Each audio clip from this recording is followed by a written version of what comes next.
आज इकाई 2 का तीसरा पार्ट भक्ति काल है। ये भी हमने लिया है, ये भी लिया गया है आचार्य रामचंद्र शुक्ल के हिंदी साहित्य के इतिहास से लिया गया भक्ति काल। अब शुक्ल जी ने भक्ति काल का जो समय है वो संवत 1375 से 1700 तक माना है। पूर्व मध्यकाल, मध्यकाल से पहले का संवत 1375 से 1700 तक शुक्ल जी ने भक्ति काल का समय माना है। उन्होंने भक्ति काल का विभाजन किया है 2 पार्ट। उन्होंने भक्ति काल का विभाजन किया 2 पार्ट के अंदर। पहला है निर्गुण धारा, दूसरा है सगुण धारा। निर्गुण धारा जहां पर भगवान जो है इंसानों के अंदर ही व्याप्त है, ये माना है। ठीक है, भगवान जो है मनुष्य के अंदर, सभी जीवों के अंदर, सभी पेड़ पौधे, हर सजीव चीज के अंदर भगवान जो है, ईश्वर जो है विद्यमान है। ये निर्गुण धारा की सोच है। ठीक है, और सगुण धारा में 2 शाखाएं हैं, राम भक्ति शाखा और कृष्ण भक्ति शाखा। एक में भगवान राम को माना गया है, एक में श्री कृष्ण को भगवान माना गया है। ठीक है, तो 2 धाराएं हो गई, निर्गुण धारा, सगुण धारा। निर्गुण धारा की 2 शाखाएं हैं, ज्ञानाश्रय शाखा जिसको संत शाखा भी कहते हैं, और दूसरी है प्रेम मार्गी शाखा जो सूफी शाखा भी। ठीक है, प्रेम मार्गी को सूफी कहते हैं, ज्ञानाश्रय शाखा को संत कहते हैं। ठीक है, और सगुण धारा के अंदर राम भक्ति शाखा है और कृष्ण भक्ति शाखा है। अब इस काल को, भक्ति काल को 6 प्रकरणों में विभाजित किया है। जैसे आदि काल को 4 भागों में डिवाइड किया था, इसको 6 भागों में डिवाइड किया है।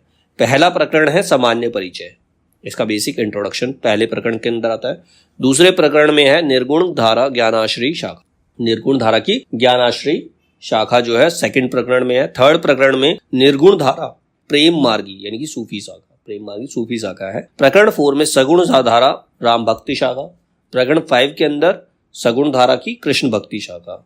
और प्रकरण 6 सगुण धारा भक्ति काल की फुटकल रचनाएं, और कृष्ण भक्ति और राम भक्ति के अलावा और भी जो रचनाएं हैं वो 6ठे प्रकरण के अंदर आ जाती है।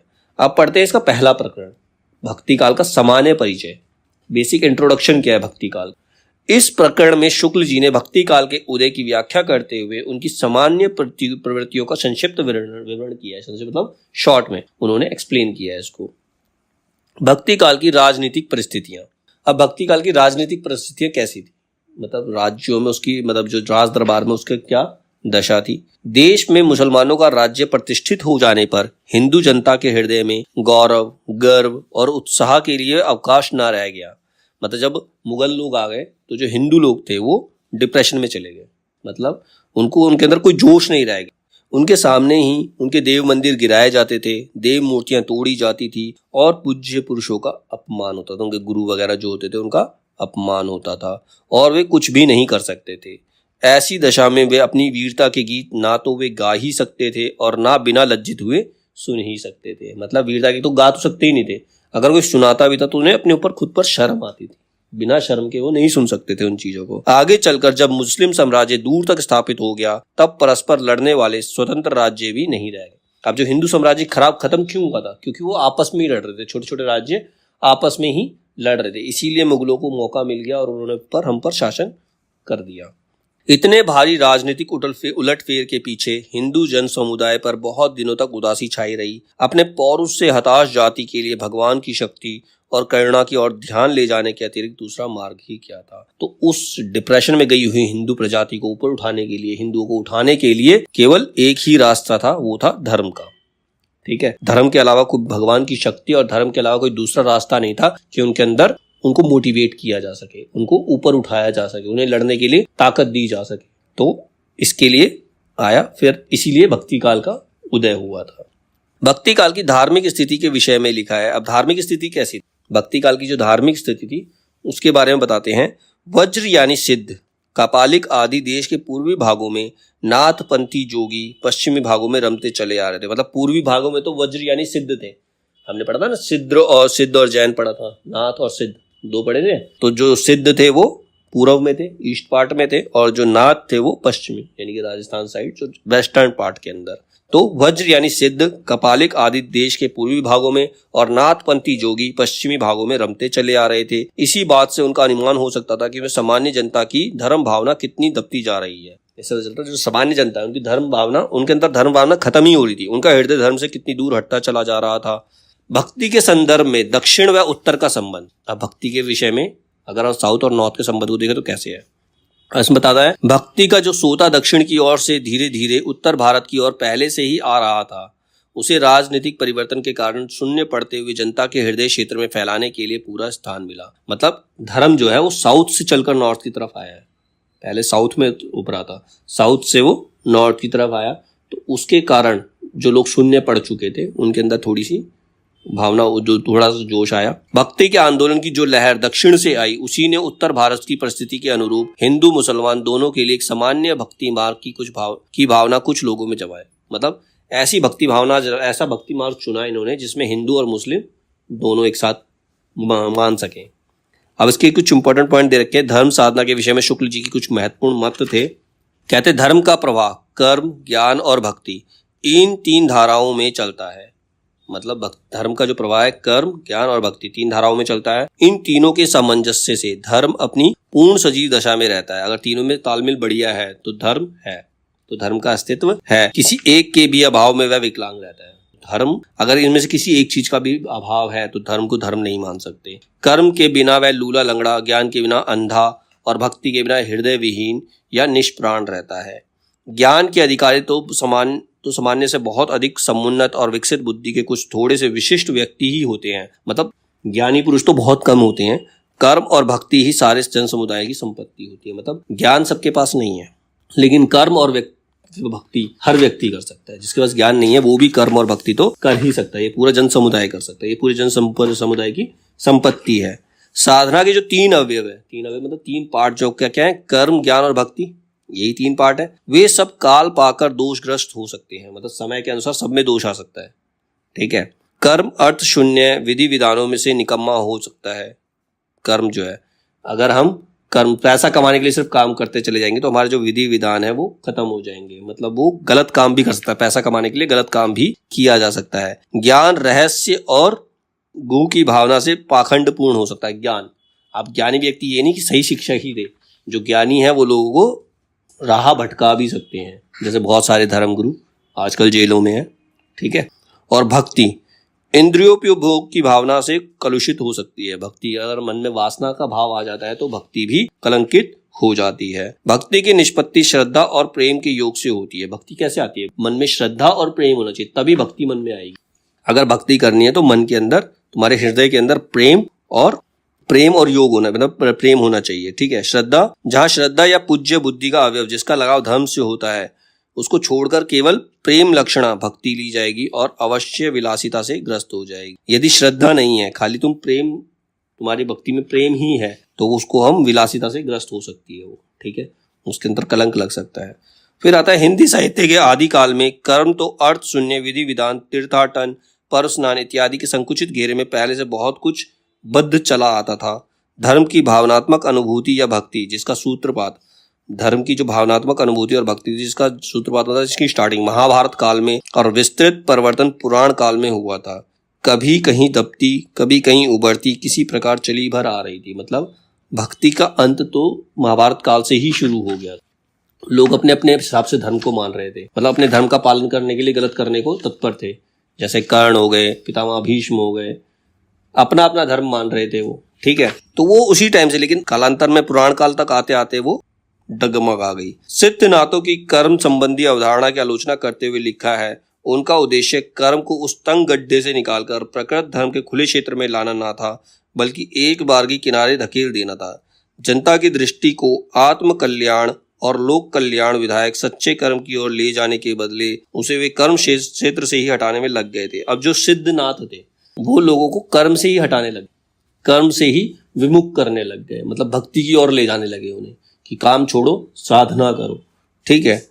तो उनकी बानी तो गुरु रहस्य और सिद्धि लेकर उठी थी। अपनी रहस्य दर्शिता की धाक जमाने के लिए ब्रह्म जगत की बातें छोड़ घट के भीतर के कोठों की बातें बताया करते थे। भक्ति प्रेम आदि हृदय के प्रकृत भावों का अंतः स्थाना में कोई स्थान नहीं था। मतलब उसमें तो जो सिद्ध जो थे वो तो शारीरिक संबंध को भी भक्ति मानते थे, उसको भी प्रेम मानते थे वो।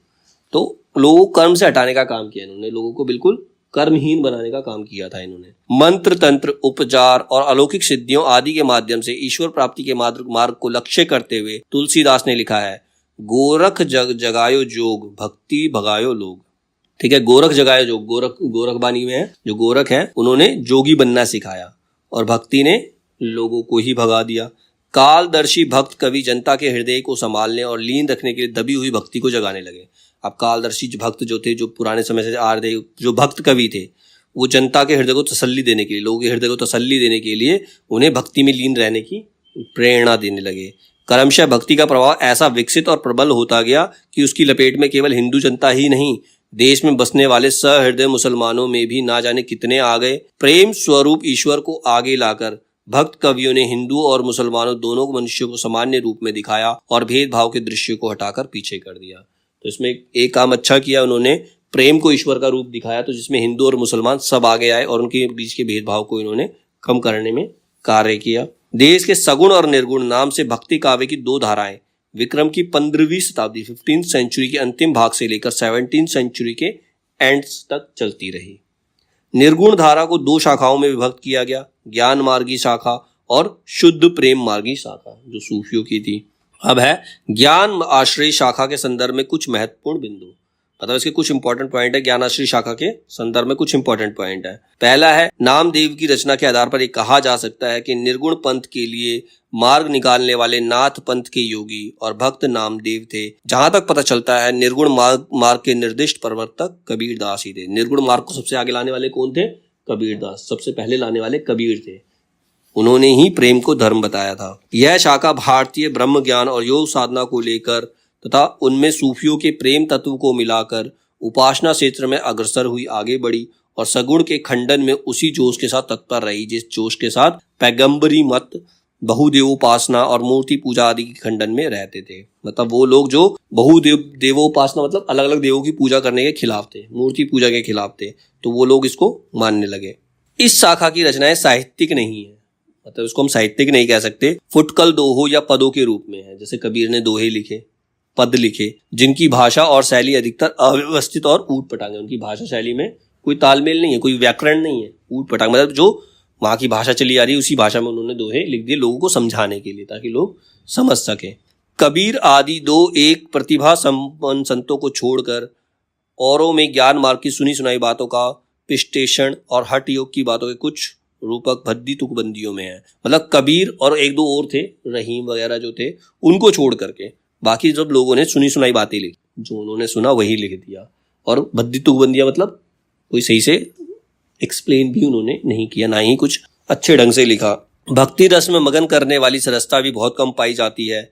बात यह है कि इस पंथ का प्रभाव शिष्ट और शिक्षित जनता पर नहीं पड़ा, पढ़ी लिखी जनता उस पर नहीं पड़ा, क्योंकि उनके लिए ना तो इस पंथ में कोई नई बात थी, ना नया आकर्षण। संस्कृत बुद्धि, संस्कृत हृदय और संस्कृत वाणी का विकास इस शाखा में नहीं पाया जाता, जो शिक्षित समाज को अपनी ओर आकर्षित करता। अशिक्षित और निम्न श्रेणी की जनता पर इन संत महात्माओं का भारी उपकार है।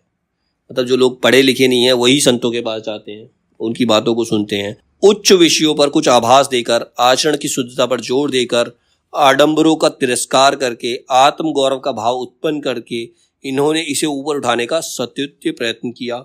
पाश्चात्यों ने इन्हें जो धर्म सुधारक की उपाधि, मतलब पश्चिम में इसको धर्म सुधारक कहा गया, तो उन्होंने सही धर्म दिखाने का प्रयास किया था। वो इसी बात को ध्यान में रखकर कहा गया था कि वो एक धर्म सुधारक, वो जो लोग थे वो धर्म सुधारक थे। अब है प्रेम गाथा लिखने वाले शुद्ध प्रेम मार्गी सूफी कवियों के विषय में बातें। इनकी प्रेम गाथाएं वास्तव में साहित्य कोटि के भीतर आती हैं। इनकी प्रेम गाथाएं जो है साहित्य से लिंक्ड हैं। इस शाखा के सब कवियों ने कल्पित कहानियों के द्वारा प्रेम मार्ग का महत्व दिया है। कल्पित कहानियों मतलब फैंटेसी है सिर्फ, इसके अंदर कोई रियल स्टोरी नहीं है। इन साधक कवियों ने लौकिक प्रेम के बहाने उस प्रेम तत्व का आभास दिया है जो प्रियतम ईश्वर से मिलाने वाला है। इसमें उस कवियों ने ये बताया है कि जो ईश्वर है वो हमारी प्रेमिका है, ठीक है, कवि जो है वो प्रेमी है, ठीक है, उसको ईश्वर को प्राप्त करने के लिए सारे काम कर रहा है। इन प्रेम कहानियों का विषय तो वही साधारण होता है, अर्थात किसी राजकुमार या किसी राजकुमारी के अलौकिक सौंदर्य की बात सुनकर उनमें प्रेम में पागल हो जाना और घर बार छोड़कर निकल पड़ना और अनेक कष्ट और आपत्तियां झेलकर अंत में उस राजकुमारी को प्राप्त करना। ज्यादातर लव स्टोरी यही है। पर प्रेम की पीर की तो जो व्यंजना होती है वह विश्व व्यापक रूप में होती है कि वह प्रेम इस लोक से परे दिखाई पड़ता है। मतलब वो किसी प्रेमिका के लिए नहीं है, वो ईश्वर के लिए, वो प्रेम की पीर है। सूफी कवियों ने जो कहानियां ली है वे सब हिंदुओं के घर के बहुत दिनों से चली आती कहानियां। अब सूफी कवि थे मुसलमान, लेकिन कहानियां उन्होंने हिंदुओं की ली है, जिसमें आवश्यकता अनुसार उन्होंने कुछ हेर फेर किया है। मतलब उनकी कहानियों में थोड़ा बहुत फेर बदल करके सूफी कवियों ने कहानी को दर्शाया है। कहानियों का मार्मिक आधार हिंदू है। मनुष्य के साथ पशु पक्षी पेड़ पौधे को भी सहानुभूति सूत्र में बद्ध दिखाकर इस अखंड जीवन समष्टि का आभास देना हिंदू प्रेम कहानियों की विशेषता है। मनुष्य के घोर दुख पर वन के वृक्ष भी रोते हैं। मतलब इसमें सब कुछ सजीव कर देते हैं, पेड़ पौधे पक्षी सबको सजीव कर देते हैं। इसमें तोता बोलता भी है, पेड़ भी बोलता है इनकी कहानियों के अंदर, सबको सजीव कर देते हैं, मतलब सबको इंक्लूड करते हैं। पक्षी भी संदेशे पहुंचाते हैं, पक्षी को संदेशे पहुंचाने कबूतरों को, यह बात इन कहानियों में मिलती है। शिक्षितों और विद्वानों की काव्य परंपरा में यद्यपि अधिकतर आश्रयदाता राजाओं के चरित्रों और पौराणिक ऐतिहासिक आख्यानों की प्रवृत्ति थी। अब ये कहानियां उन राजाओं पे लिख देते थे जिनके दरबार में काम किया करते थे, उन्हीं राजाओं को इनका सब्जेक्ट वो बना देते थे। पर साथ ही कल्पित कहानियों का भी चलन था। इसका पता लगता है जैसे ईश्वरदास की कहानी सत्यवती कथा। सत्यवती कथा एक फैंटेसी है, कल्पित कहानी है, कोई रियल स्टोरी नहीं है। सूफियों के रहस्यवाद के विषय में, पहला बीच बीच में रहस्यमय परोक्ष की ओर से जो मधुर संकेत मिलते हैं वे बड़े हृदयग्राही होते हैं, मतलब हृदय पर असर डालने वाले होते हैं। कबीर में जो रहस्यवाद मिलता है वह बहुत कुछ उन पारिभाषिक संज्ञाओं के आधार पर है जो वेदांत और हठ योग में निर्दिष्ट है। पर इन प्रेम प्रबंधकारों में जिस रहस्यवाद का आभास बीच बीच में दिया है उसके संकेत स्वाभाविक और मर्मस्पर्शी हैं। फिर नेक्स्ट है, अपना भावात्मक रहस्यवाद लेकर सूफी जब भारत आए, भावात्मक मतलब अपनी भावनाओं को एक्सप्लेन करने के लिए जब वो भारत आए, तब यहाँ उन्हें केवल साधनात्मक रहस्यवाद योगियों, रसायनियों और तांत्रिकों में मिला। रसेश्वर दर्शन का उल्लेख सर्व दर्शन संग्रह में है। अभी क्वेश्चन बन सकता है रसेश्वर दर्शन का उल्लेख कौन से संग्रह के अंदर है, तो ये है सर्व दर्शन संग्रह के अंदर है। ठीक है। जायसी आदि सूफी कवियों ने हठ योग व रसायन की कुछ बातों को भी अपनी कहानियों में स्थान दिया है। जायसी और सूफी कवियों ने हठ योग और रसायन की कुछ बातों को अपनी कहानी में स्थान दिया, अर्थात उनके यहाँ भावात्मक व साधनात्मक दोनों रहस्यवादों का निर्वहन है। फिर है इसमें आचार्य रोज शुक्ल के रहस्यवाद के बारे में उन्होंने कहा इसके दो भेद हैं, साधनात्मक रहस्यवाद और भावात्मक रहस्यवाद। जिस रहस्यवाद का आधार योग है, योग साधना, वह साधनात्मक रहस्यवाद है, और जिसका आधार भक्ति या सूफी प्रेम सिद्धांत है वह भावात्मक रहस्यवाद है। अब साधनात्मक रहस्यवाद के योग ये अप्राकृतिक और जटिल आसन, कर्मकांड, तप और काया कष्ट, मतलब इसमें क्या था, अपनी काया को कष्ट देकर, कुछ लोग होते हैं ना लेट लेट के मंदिर जाते हैं, अपने आप को कष्ट देते हैं, नंगे पांव परिक्रमा करते हैं, अपने आप को कष्ट देते हैं, वो काया कष्ट। बरपस इंद्रियों का दमन आदि है, ये किसमें, साधनात्मक रहस्यवाद के अंदर है। इस प्रकार साधक मन अव्यक्त तत्वों का साक्षात्कार और उन्हें अलौकिक सिद्धियां प्राप्त करता हुआ भगवान के निकट पहुंचने का प्रयत्न करे। वो कहता है अपने आप को तकलीफ देगा तो भगवान प्रसन्न होंगे और उसको सिद्धि प्राप्त हो जाएगी। तंत्र व रसायन भी साधनात्मक रहस्यवाद के अंतर्गत आते हैं और उनका स्तर अपेक्षाकृत निम्न है, वो बहुत नीचे की श्रेणी में है। भावात्मक रहस्यवाद की श्रेणियां हैं जिसमें किसी एक रहस्य भावना को आधार मानकर भक्त सरल एवं मधुर भाव से श्रद्धारत होता है, मतलब किसी एक भावना से ग्रसित होकर। भक्त और साधक में अगाध विश्वास है, भक्त और जिसकी वो साधना कर रहा है उसको अपने प्रभु पर पूरा भरोसा है और आत्मसमर्पण की भावना प्रबल रहती है, वो अपना सर्वस्व उसमें समर्पण कर देता है। इस रहस्यवाद के अंतर्गत अद्वैत ब्रह्म की कल्पना होती है। फिर है रसेश्वर दर्शन शैव दर्शन प्रमुख शाखा पशुपत के 6 उपभागों में से एक है। मतलब जो रसेश्वर दर्शन है वो शैव दर्शन में ही है।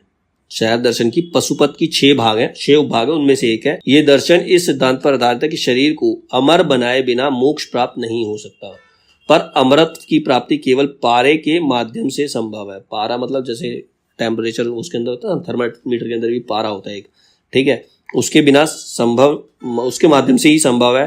शैव दर्शन में रसेश्वर अर्थात पारे को शिव का वीर्य या गंधक को पार्वती का रज माना गया है।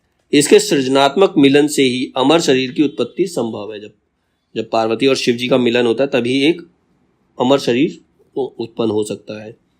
यह अद्वैत दर्शन का पोषक है। संवत की 10वीं शताब्दी में सोमानंद ने शिव दृष्टि ग्रंथ में इसकी विशद व्याख्या की है। यह प्रमुख 6 दर्शनों में सम्मिलित नहीं है। जायसी के पद्मावत में रसेश्वर दर्शन भी मिलता है। तो रसेश्वर दर्शन कहाँ मिलता है? जायसी के पद्मावत के अंदर, ठीक है। रसेश्वर दर्शन जो है वो जायसी के पद्मावत में मिलता है। सर्व दर्शन संग्रह, रसेश्वर दर्शन के बाद सर्व दर्शन संग्रह, यह माधवाचार्य विद्राण्य द्वारा रचित ग्रंथ है। तो सर्वदर्शन संग्रह का रचना किसने की है? माधवाचार्य। माधवाचार्य ने सर्वदर्शन संग्रह की रचना की है। इसमें माधवाचार्य ने 16 दर्शनों का वर्णन किया है, जिसमें रसेश्वर दर्शन भी एक है। तो रसेश्वर दर्शन जो है सर्वदर्शन संग्रह का ही एक पार्ट है। ठीक है। माधवाचार्य द्वैतवाद के प्रवर्तक मध्वाचार्य से भिन्न है। अब नेक्स्ट पॉइंट है विभिन्न धाराओं की कर्म संबंधी अवधारणा के विषय में। अब विभिन्न धाराओं की कर्म संबंधी अवधारणा के विषय में क्या लिखते हैं? कबीर तथा अन्य निर्गुणपंथी संतों के द्वारा अंतः साधना में रागात्मिकता, भक्ति और ज्ञान का योग तो हुआ, पर कर्म की दशा वही रही जो नाथ पंथियों के यहाँ थी। तो इन्होंने भी कर्म पर को ज्यादा जोर दिया नहीं। इन संतों के ईश्वर ज्ञान स्वरूप और प्रेम स्वरूप ही रहे, धर्म स्वरूप नहीं हो पाए। ईश्वर के धर्म स्वरूप को लेकर, उस स्वरूप को लेकर जिसकी रमणीय अभिव्यक्ति लोक की रक्षा और रंजन में होती है, प्राचीन वैष्णव भक्ति मार्ग में राम भक्ति शाखा उठी। अब भगवान को लेकर सबसे पहले कौन सी आई? राम भक्ति शाखा आई। कृष्ण भक्ति शाखा केवल प्रेम स्वरूप लेकर नई उमंग से फैली थी। कृष्ण भक्ति शाखा के अंदर केवल प्रेम को ही आगे बढ़ाया गया, उसमें भक्ति नहीं है ज्यादा। भक्ति काल में मिलने वाले प्रेम तत्व को लेकर, भक्ति काल में मिलने वाले प्रेम तत्व को लेकर क्या लिखते हैं? कबीर का ज्ञान पक्ष तो रहस्य और ग्रह की भावना से विकृत मिलेगा, पर सूफियों से जो प्रेम तत्व उन्होंने लिया वह सूफियों के यहाँ चाहे काम वासनाग्रस्त हो, वो काम वासना से ग्रसित था, पर निर्गुण पंथ में अविकृत रहा। निसंदेह प्रशंसा की बात है कि वैष्णवन की कृष्ण भक्ति शाखा ने केवल प्रेम लक्षणा भक्ति ली। फल यह हुआ कि उसने अश्लील विलासिता की प्रवृत्ति जगाई। राम भक्ति शाखा में भक्ति सर्वगुण रही, इसमें वह विकृत नहीं हो पाई, मतलब उसमें कोई बुराई नहीं आई। तुलसी की भक्ति पद्धति में क्रम और ज्ञान का पूरा सामंजस्य और समन्वय रहा।